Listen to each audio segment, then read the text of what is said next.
Hello everyone, welcome back for more Let's Play Ultima 3 Exodus on the NES. Just in case you forgot, and yes, I have a cat over here who's probably going to want out right now that I started recording. Of course, so hang on just 1 second while I pause. Freaking cats. Anyway, one of the last few things we have to talk about here for Ultima 3, and I know we're at video, what, 7, 8, somewhere in there? I think 8. I have to look again. But, yeah, we have to talk about the Moongates. Because without the Moongates, I think there is one dungeon that's locked off, and there's one town that's locked off. Might be 2 dungeons. But, yeah, you need to be able to get to these places.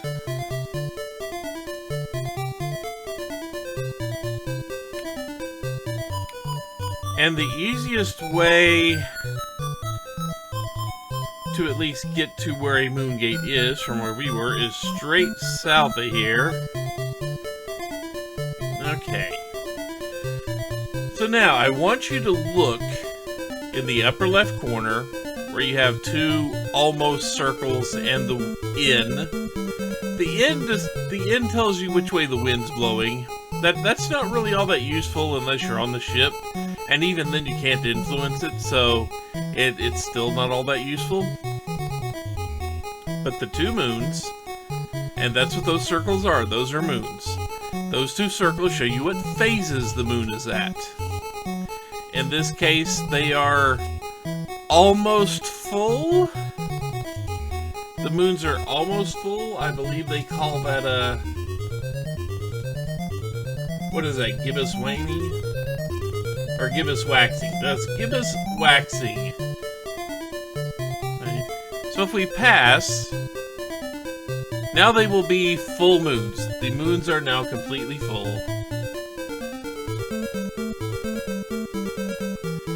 So you notice we clicked a few times and the one on the right advances faster than the one on the left. The one on the right advances 3 times as fast as the one on the left. Why do we care about this? Well, the Moongates open and close as the whims of the 2 moons here. The left moon indicates which Moongate is open at any given time, and there are 8 Moongates, one to correspond with each phase of the moon. You go from new moon to crescent waning to first quarter to gibbous waxing to full moon to gibbous waning to last quarter to crescent waning and back to new moon. Those are the 8 stages thus named. The right moon, well, before we talk about the right moon, the left moon. When the left moon is in the right position, in the correct position,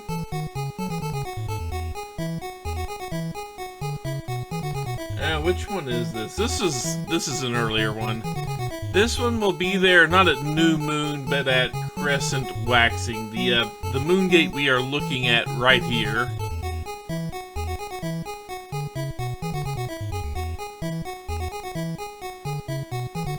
It'll pop up right there.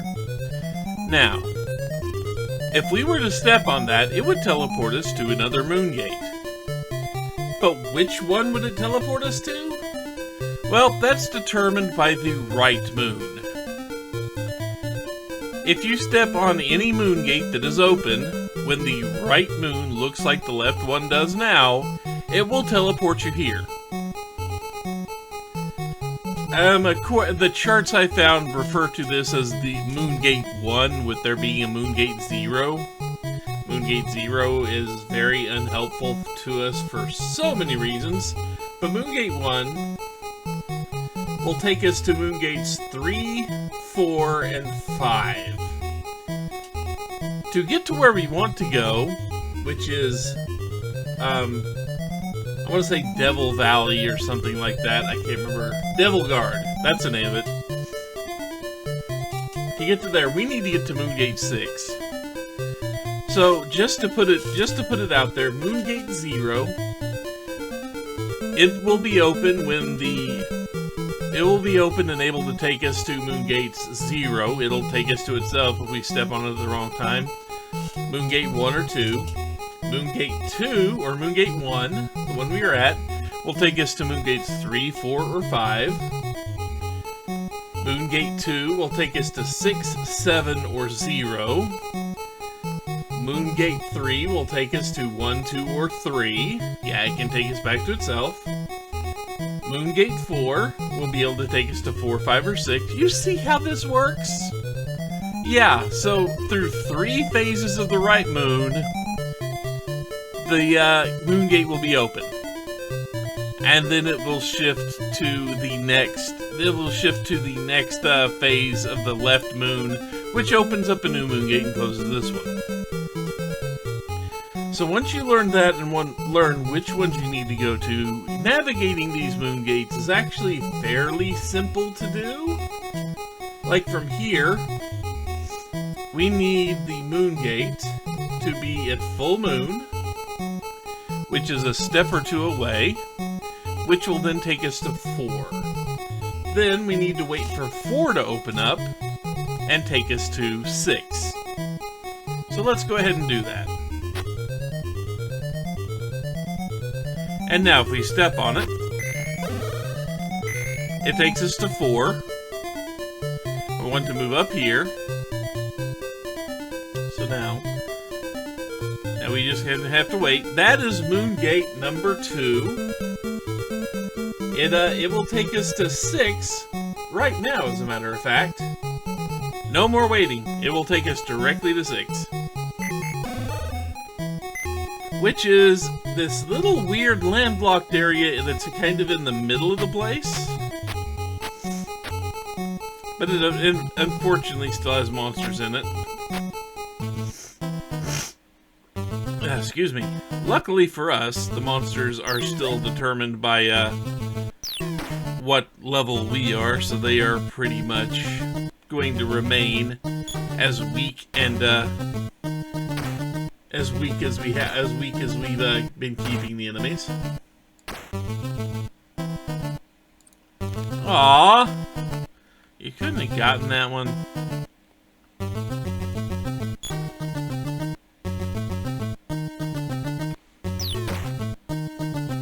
Yeah, at least we got it with a bow. So yeah, the last town that we have to beat is Devil Guard.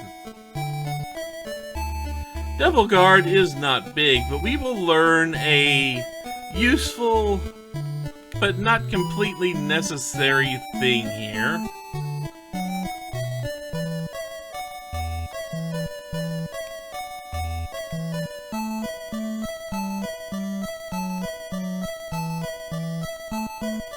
So it is actually worth hunting everyone down to talk to them in this town. The Moongates, according to Waxing 2 Moons, I just explained that. Hopefully I explained it to where everybody can kind of understand how it works. If you really want to see the full list, please go look up a guide.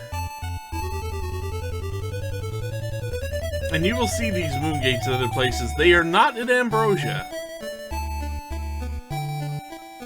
You're here to get a water jug and go to the dungeons if you want the marks. Okay. Also, they don't sell anything new here, and there is just gold in those chests. So it's not worth stealing. If you come to town, we must know about the Moongates. Yeah, we did kind of figure that bit out. Although how well I explained that, I don't know. Because it's a weird concept to grasp for a lot of people. Over here, we need to talk to you. Okay. Nothing there. I can't remember which NPC it is. One of these NPCs is going to teach us something. When the snake sees the mark of the snake, it will be frightened. Fair enough, I guess. Oh yeah, that's just water.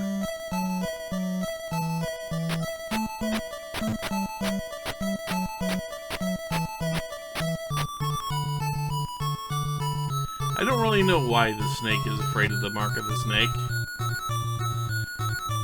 snake hates to sound the horn, even though snakes can't hear. Oh. Wait. No, I don't think we need to get a drink.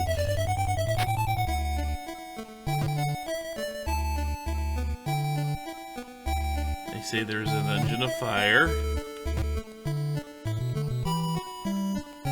Good day for washing.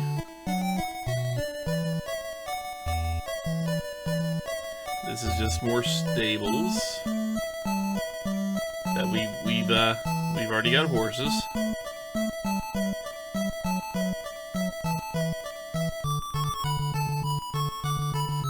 Fiend, what the hell did we do? Apparently we have earthquakes.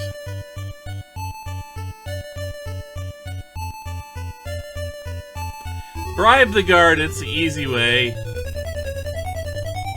And now we have the bribe command. The guards can be bribed if you slip them 100 gold.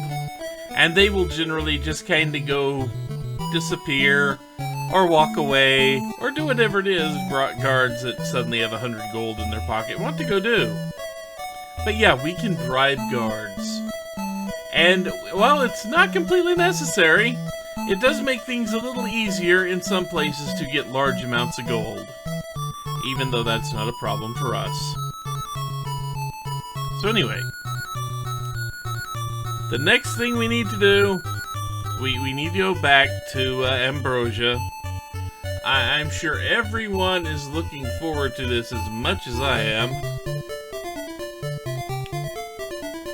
But to get back to Ambrosia,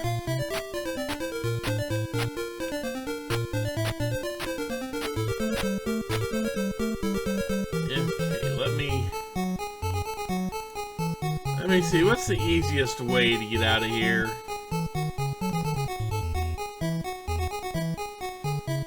Probably to hit 3.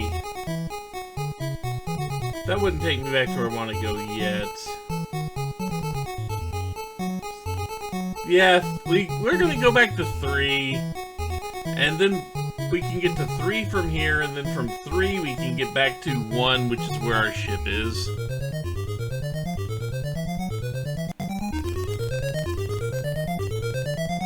Let's see.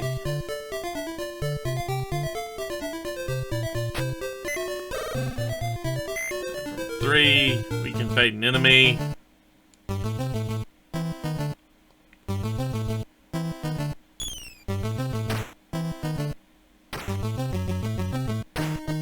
Hey, you got them all. So now, right, we wait down here for a bit.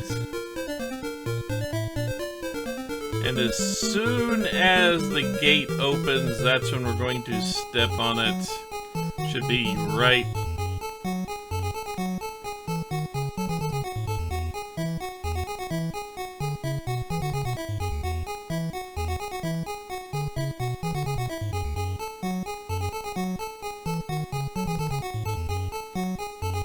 There we go.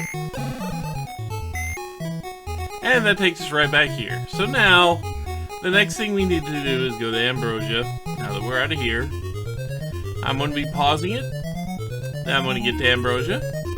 And I'm going to do the walking around and getting to each individual shrine. You've seen all 4 shrines. I don't think you really need to see me walk to them again unless something catastrophic happens, and it doesn't really happen too often. So I will open it up once we get to the shrine, because we need to search the shrines for things now that we've been told about it. I wish I'd seen that earlier. I forgot about that part. It's crucial, and yet I forgot about it. So give me just 1 second. I've got things to go look for, namely a whirlpool. That took a lot less time than I thought it would. We still should not have too much trouble to deal with around here, really. But we are going to go over here and grab us a fresh patch of flowers.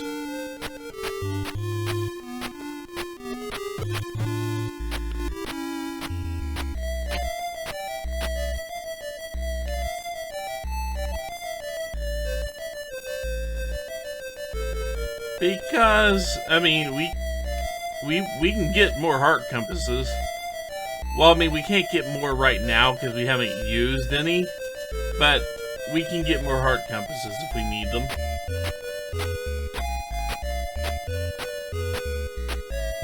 Okay.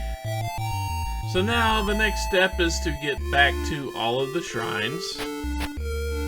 It doesn't matter quite so much as to which ones we go to next. At least I don't think it does. But yeah, I'm going to go to the shrines, and when I get to each one, I will unpause. I'm going to pause the video, then go to the shrines. You've seen me walk to them. We don't need to watch that again. You just need to see me search around for things. So, be back in very short order. Okay, we are back at the Shrine of Strength, which is about as far west as the shrines get. I mean, there's one other shrine that's almost due north of here, but it's due north plus a little west, or plus an east a step or two. Let's see.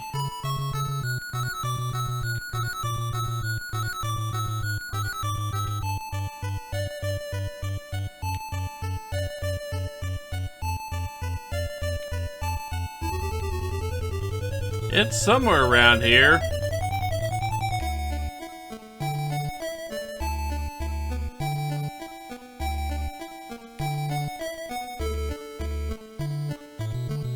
Okay, just 1 second while I try to remember where the hell this thing is.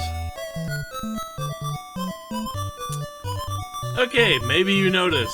We're back in Cesaria here. That is because I forgot something. I forgot we needed one more thing before we could do the thing at the shrines that we need to do. But our pockets are a little bit emptier, but our stats are as maxed out as they need to be. Nobody but me, pseudo-me, is going to use intelligence. Star and Layla are the only ones that use wisdom.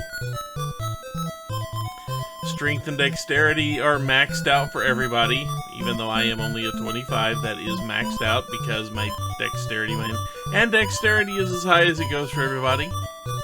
Those are the combat and general use stats. Intelligence and wisdom are only used for spell casting, so, you know, there's that.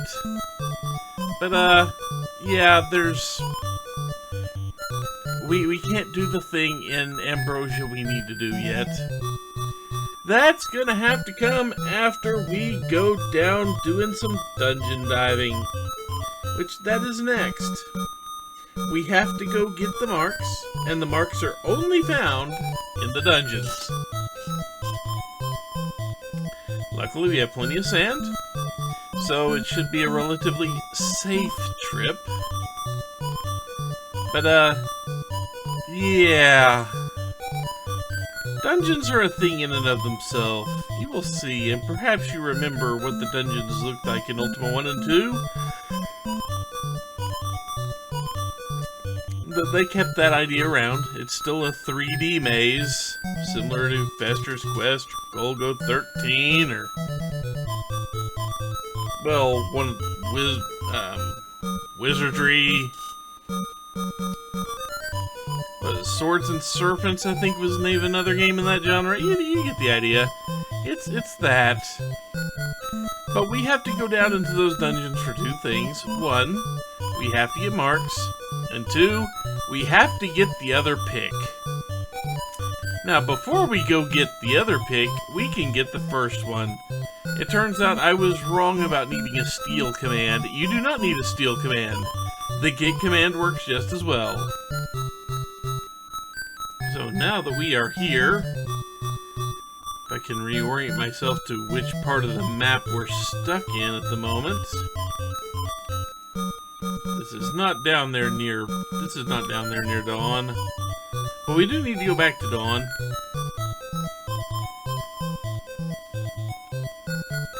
Well, we will get back to Dawn. It's the town of Gray. We're a little ways away from Dawn. as long as I don't run into the whirlpool, I think we'll be all good. There's a part of me that just wants to walk down there.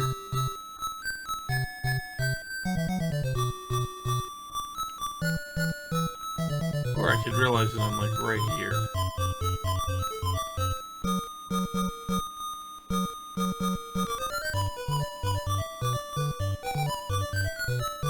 There's also a Moongate like right above us. In that little nook right there. Maybe you've seen it. Oh, the whirlpool's up here, huh? Do not want to be there. Okay, so...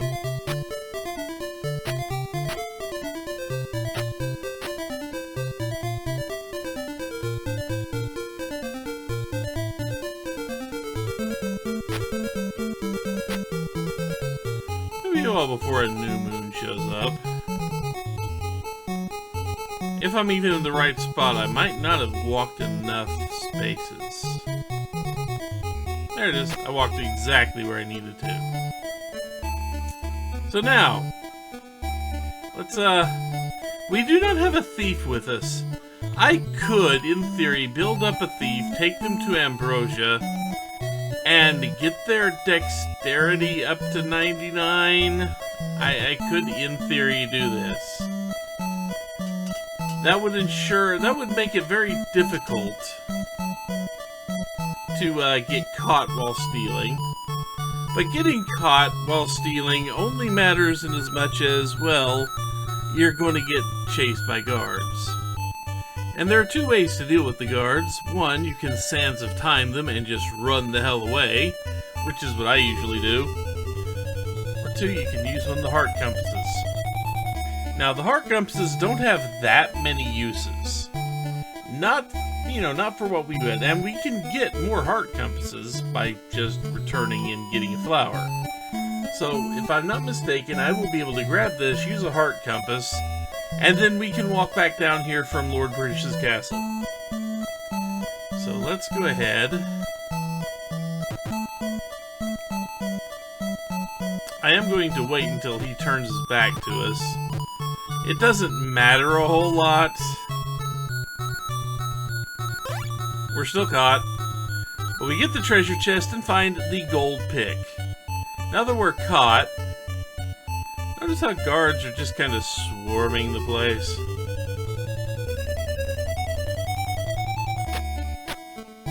Well, they can try to reach us all they want to. But I don't really want to get into a fight. And that takes us all the way back to Lord British's castle. Which now...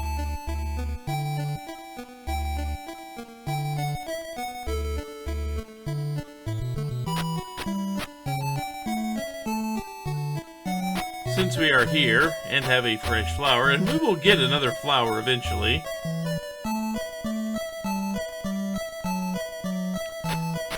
Lantern can trade his flower in for another heart compass, and the next time we go to Ambrosia, we can get another flower for Lantern there.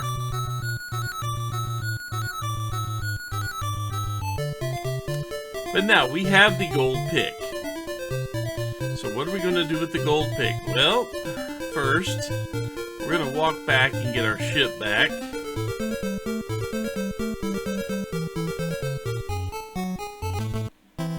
And get in the fight.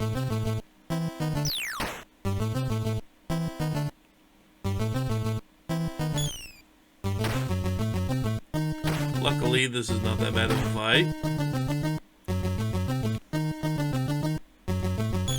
And we can actually pick up this treasure chest now that we have some room in our pockets.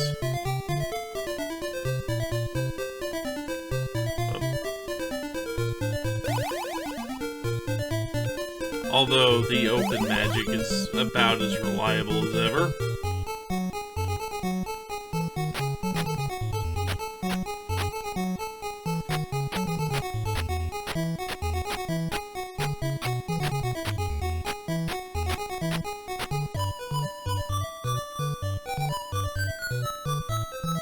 Okay, and now that we have done that, now that we have gotten the gold pick, give me just 1 second here.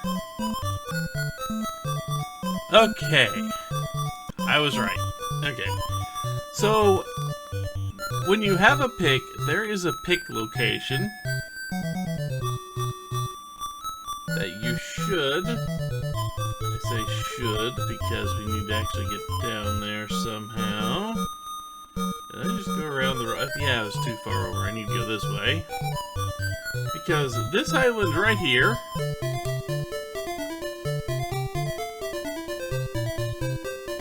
and nothing found. So when we get the silver pick, we can come back to this spot.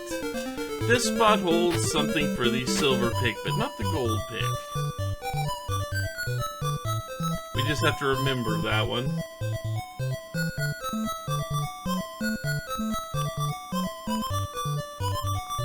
But the spot for the gold pick is also out over the ocean. Yeah, go away. Not right now. This little island right here. Also on the right side of it. What? Oh, it's the other side. Ah. We find the mystic armor. So now, give star, tool, pick, lantern.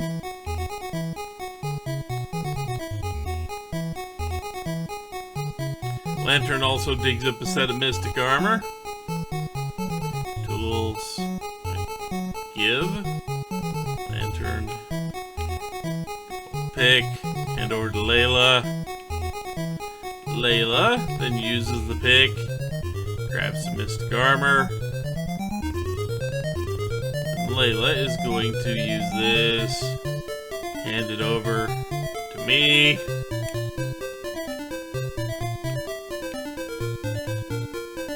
We all find the mystic armor.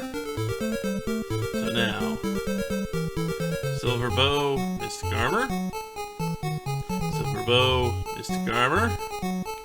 A dagger. I never bought you a mace. It doesn't matter.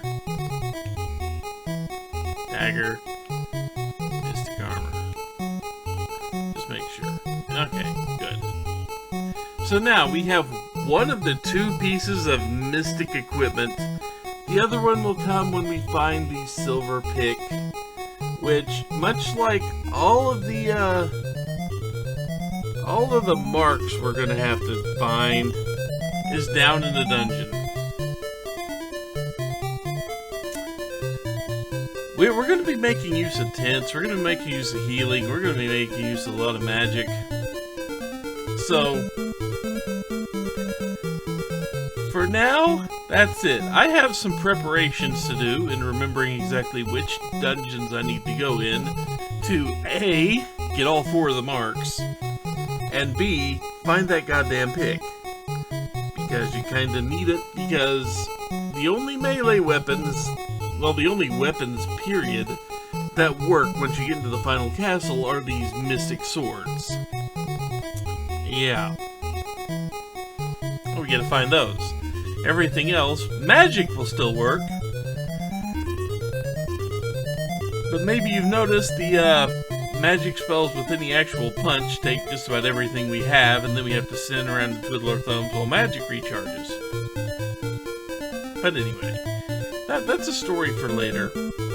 For now, call it here, and when I come back, I will be ready to start descending down into the dungeons and getting in and out as quickly as possible. Because unlike Ultima 2, dungeons are mandatory for this game. I guess like Ultima 1, but Ultima 3 has more to do in them. Or at least you have to go into multiple dungeons. You can't just go in the same one over and over like you could in 1 or 2 to do the things you wanted to do. But I never even bothered with them in 2. Because they're unnecessary. But yeah, we'll deal with dungeons next time. Until then, take care everyone.